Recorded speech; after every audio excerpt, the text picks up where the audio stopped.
Hi guys, welcome back to my channel. So today I'm going to talk about a subject that I don't think I've actually mentioned for about 2 months now, or since January even maybe, and that is my sinking funds. I'm not sure why, but sinking funds has kind of getting like the back burner of my budgeting spread, and I'm not sure why, because I do stuff them every single time I get paid and I keep track of them all the time. So today I want to go ahead and just set that up for myself today. So I'm going to go ahead and use some small washi to break off my debt tracker right over here, and I'm just going to add it on here. So if you guys haven't seen my debt update, I'll link it above in the card for you guys to watch. And we're going to talk about my sinking funds. If you guys have followed me from the very beginning, you guys know that I never used to have sinking funds. I was very determined on only paying off debt. But with time passing and me realizing that, you know, there's things that do come up that kind of leave me like, oh, I really need to get myself together. Otherwise, you know, it's a break or bust of my budget. I decided to start sinking funds. This was about a year ago or two, maybe a year ago, that I really started to pay attention in the areas of my everyday life and trend of things that really do put me in a pinch every time these type of circumstances come up. So today I'm just gonna let you guys know the categories that I'm only funding, and if you guys have seen my previous budgets, you guys will know which categories these are. And mine used to be very elaborate. Like I used to have like 6 or 7 of them, and today I'm only down to 2 or 3. Actually, I'm gonna say 4. And the reason why is because, one, I will not currently be sharing because I have not fully set it up. I haven't even done the thought process, which is my full emergency fund, but I will write it down because it is a fund that I will be funding from now on. And it's just something that I decided to do after living through this entire situation of uncertainty. But the first thing that I do want to mention is the ones that I've always and have never stopped funding, which is my medical. And when I mean medical, I mean all the co-pays and the deductions that I need to pay. And what made me realize that I needed a medical fund was when I started going to the dentist. When I started going to the dentist, I would have a co-payment of $50 or $25, but then I also had like a deduction I had to pay to get those services done, which would be like $150, $125, and then all I could think was like, wow, I really don't have that money, and I don't want to swipe a card, and I want to pay cash, so let me take away from some of the cash envelopes that I have, which mainly would be groceries, which then would leave me in another pinch. So I decided to start making this medical fund because of the trend that I saw within my budget. I would never budget for, you know, a cavity or some type of cleaning or some type of tooth pain. So I was like, okay, yeah, I need to make a sinking fund out of that. And then once I started doing that, then I started realizing, hey, I'm going to the doctors a lot. I'm getting injured. I'm getting sick. My anxiety is shooting out the roof. And in order for someone to see me, I have to pay $25. And then I have to pay $10 for medicine. And then it just adds up, and you're like, oh wow, these little minor things really get to you here and there. So that's why I started these sinking funds. So I do have a medical fund for all those itty bitty things that you might get sick, or you might get some type of pain, or anything that just might really drain out from your normal budget life circumstances. So I thought this was very essential, and I couldn't be more happy that I did that, because even now I use it without even knowing that I have to use it, if that makes sense. And then the next one that I have is cart maintenance. And this one started off as money that I would be putting towards my registration, and that's it. But then I started getting a flat tire, I started needing to do an oil change, and those things are very expensive, and then I needed an alignment. So I was like, okay, if I only save up for my car registration, then I don't have any more money. Like once it's used, that's it. So if something comes along the year, I have to somehow figure out where that money's coming from, especially when you're doing a zero-based budget.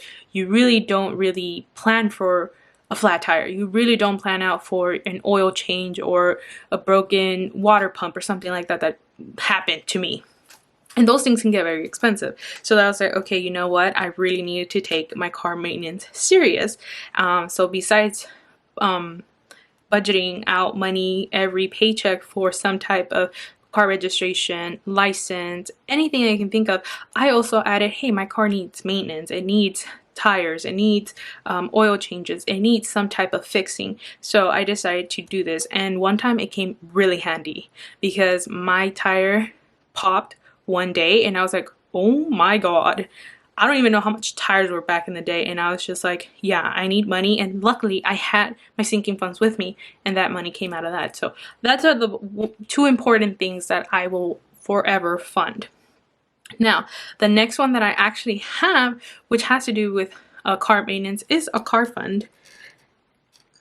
So I have always been debating about getting a new car. And now I'm not talking about new, top of the line, top of the year. I'm talking about a car that is new to me, but it's used and it's not overpriced, something that is out of my income range.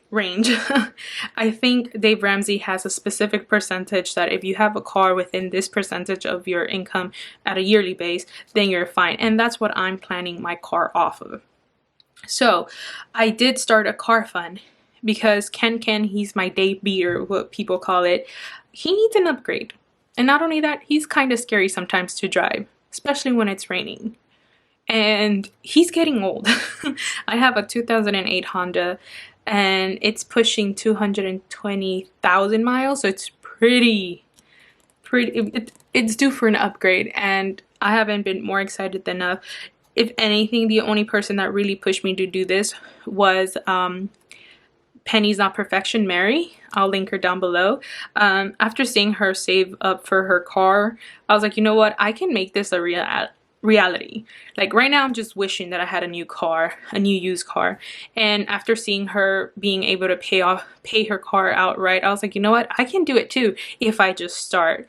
And then with that mentality, I also jumped on the budget mom bandwagon where she's like budgeting out for debt, savings, and goals. So I was just like, you know what? These two women, they have something, and I'm hanging on to it. So I did start a car fund, and I'm really excited about this because I'm not saying that I'll be able to buy a car outright cash when Ken decides to die on me. It can be today, it can be a year from now, but I at least want to be prepared to be able to offer a down payment at least. So I did have a car fund now started.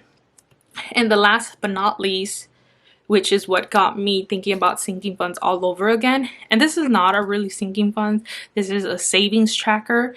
And I'll talk about more about creating a new section in this, which is a savings tracker. That'll be different from here. But for now, I'll write it here is an emergency fund. And honestly, this point in time of how 2020 started or how it's going really made me realize that $1,000 is not going to do shit for me. It won't even pay my rent at all. And I understand that that's so you get motivation to pay off debt, but sometimes debt takes a while. Because look at me, I'm in year 2 and I'm still not done. So I decided that saving for safety and stability is something very important to me. So I am gonna be funding my emergency fund fully from now on. I will be paying for debt, but I'm also going to be funding for safety, if that makes sense. So that is everything that I will be saving up for from now on. And of course, all of these have caps on them. I decided that for medical, my cap to stop saving is $500. my cap for car maintenance is $300. My car fund, of course, it has an ending balance of $10,000 to $12,000, and my emergency fund does have a cap at $15,000. That's all I know. That's all the numbers that I was like, you know what, that is good for me. You can have whatever fund at whatever balance you guys want. It's just what you think makes good for your budget needs and savings needs. And this is just what I came up with. Now, I will have a separate video of how I came up with my $15,000, but I was just analyzing everyone from the debt-free community, and everyone usually has an emergency fund from $12,000 to $15,000 to $20,000, and I feel like that range is great. I'm a single person, but I do have my partner, and I'm more than willing to have my full emergency fund. And if and when, let's say anything can happen, breakups happened, or job loss can happen, at least I can feel comfortable enough that I can take care of myself and my entire household, which is basically my safety net. So now let's get started on the balances.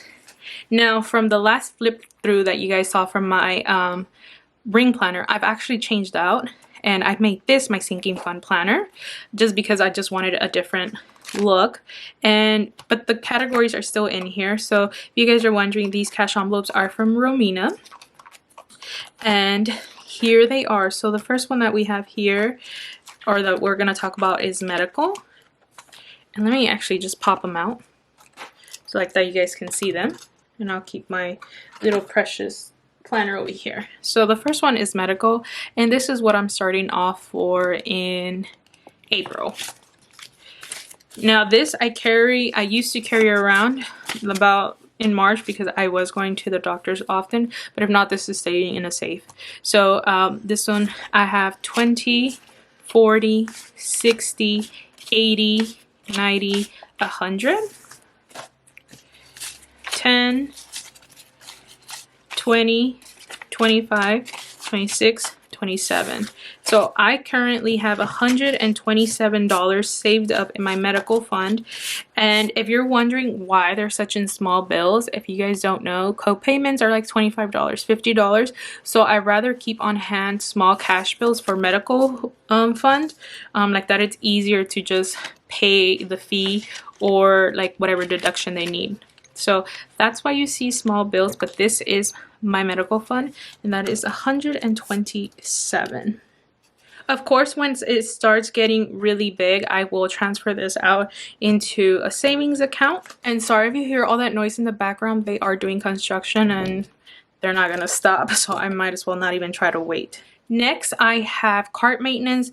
This one is the one that I'm saying are the two that are most active at the moment. So currently I have 50, 70, 75, 80, 85, 90, 100, 110, 120.